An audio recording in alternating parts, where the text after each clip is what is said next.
పాలై రాష్ట్రంలో అధికారాన్ని కోల్పోయిన బీఆర్ఎస్ లోక్సభ ఎన్నికలు అత్యంత ప్రతిష్టాత్మకంగా సవాలుగా మారాయి. ఈ ఎన్నికల్లో పైచేయి సాధించి పూర్వ వైభవం పొందేందుకు ప్రచారానికి ప్రత్యేక వ్యూహం రచిస్తుంది. కేంద్రంలోని బీజేపీ, రాష్ట్రంలోని కాంగ్రెస్ ప్రభుత్వాల వైఫల్యాలే ప్రధాన అస్త్రాలుగా ప్రజల్లో చైతన్యం కలిగించడం, తమ పాలన కాలంలో రాష్ట్రంలో అమలు చేసిన అభివృద్ధి, సంక్షేమ కార్యక్రమాలను వివరించడంతో పాటు పార్టీ శ్రేణులను ఆ దిశగా సమాయత్తం చేసేందుకు సన్నద్ధమవుతుంది. మొత్తంగా తెలంగాణ భవన్ కేంద్రంగా జరుగుతున్న గులాబీ వ్యూహ రచన ఎలా ఉందో మా ప్రతినిధి రామ్ ద్వారా తెలుసుకుందాం.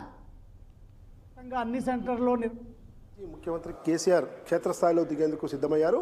ఇప్పటి వరకు ఖరారైన షెడ్యూల్ ప్రకారం చేవేలలో ఈ నెల 13వ తేదీన చేవేల పార్లమెంటు నియోజకవర్గ అభ్యర్థి కాసాని జ్ఞానేశ్వర్ గెలుపు కోసం భారీ బహిరంగ సభ ఏర్పాటు చేశారు. అదేవిధంగా మెదక్ పార్లమెంటు అభ్యర్థి ఎమ్మెల్సీ వెంకట్రామరెడ్డి గెలుపు కోసం ఈ నెల 15వ తేదీన భారీ బహిరంగ సభ ఏర్పాటు చేశారు. ఇప్పటికే చేవేల మెదక్ సంబంధించిన పార్లమెంటు నియోజకవర్గ పరిధిలోని ఎమ్మెల్యేలు, మాజీ ఎమ్మెల్యేలు, ముఖ్య నేతలతో వరుసగా మెదక్లో కేటీఆర్, తర్వాత చేవేలలో మెదక్లో హరీష్ రావు, చేవేలలో కేటీఆర్ వరుసగా సమీక్ష సమావేశాలు నిర్వహించి జన సమీకరణపై భారీ దృష్టి పెట్టాలి, జన సమీకరణకు ఎలాంటి ఇబ్బందులు తలెత్తకుండా జాగ్రత్తలు చూసుకోవాలని చెప్పి చేపట్టారు.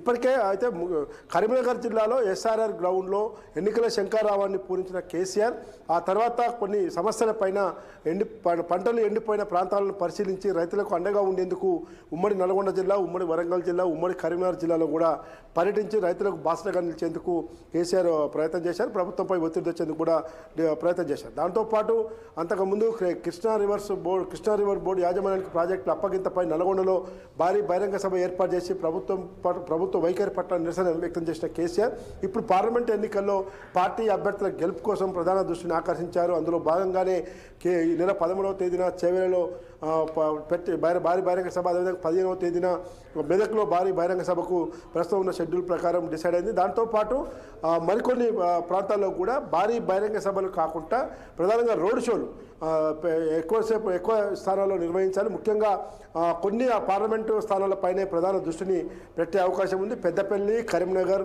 నిజామాబాదు, తర్వాత సికింద్రాబాదు, మల్కాజ్గిరి, ఖమ్మం ఇలాంటి నియోజకవర్గాల్లో భారీ బహిరంగ సభలు కాకుండా భారీ రోడ్ షోలు పెట్టి పెద్ద ఎత్తున ప్లాన్ చేయాలి. దాంతోపాటు ఇప్పటికే ఈ పార్లమెంటు నియోజకవర్గాల్లో దాదాపు 17 పార్లమెంటు నియోజకవర్గాల సమీక్ష సమావేశాలు నియోజకవర్గ స్థాయి నేతలతో పాటు పార్లమెంటు నియోజకవర్గం పరిధిలో ఉన్న ఎమ్మెల్యేలతో అందరితో కూడా కలిసి ఒకవైపు కేటీఆర్, మరోవైపు హరీష్ రావు ఇద్దరు కూడా చెరోవైపు సమావేశాలు సభలు పెడతా ఉన్నారు. కార్యకర్తల్ని మోటివేట్ చేస్తూ ఉన్నారు.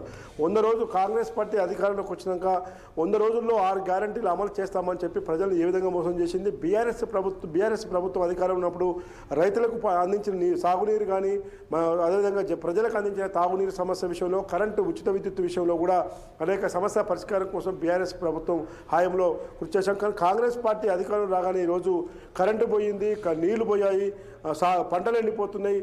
హైదరాబాద్ నగరంలో నీళ్ళ కోసం జనం కొట్లాడుకుంటున్నారు. మళ్ళీ ఖాళీ బిందెలు పట్టుకొని రోడ్లపైకి వస్తున్నారు అని అనేక ఇష్యూస్ మీద కూడా వాళ్ళ కార్యకర్తల్లో ఎక్కువసేపు మోటివేట్ చేస్తున్నారు. ఇవాళ కూడా మేడ్చల్ అసెంబ్లీ నియోజకవర్గం పరిధిలోని ఉమ్మడి కట్కేశ్వర మండలంలో పరిధిలోని కార్యకర్తల సమావేశంలో కూడా కేటీఆర్ మరి కొద్దిసేపట్లో పాల్గొంటారు.